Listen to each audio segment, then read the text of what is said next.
share ko lang po ang daily devotion ko po.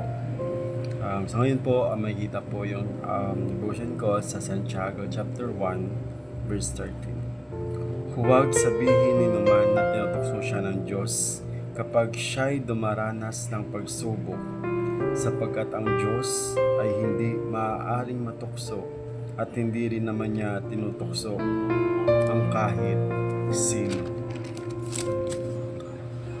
Mga kapatid, madalas nating sinisisi ang Diyos sa mga pakikibaka sa ating buhay.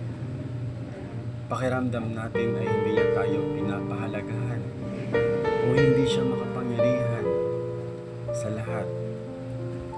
Minsan nagtatanong tayo kung bakit natin nga ba talaga ng Diyos ang dagat o nalilipat niya nga ba ang mundo. Minsan nakakatokso ang sisi ng Diyos at hinto ang pagtitiwala sa Kanya ng mundo.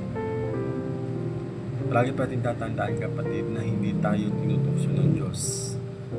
Natanggihan siya at nangyayari ang mga pakikibaka dahil nabubuhay tayo sa isang disakdal na mundo.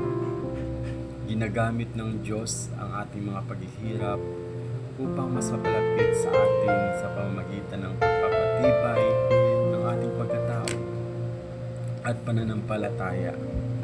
Hindi natin siya sisihin sa ating mga paghihirap, sa halip patuloy natin purihin ang kanyang pangalan at mapayapang magpahinga sa kanyang mapagmahal na mga bisig. Yun lamang po, and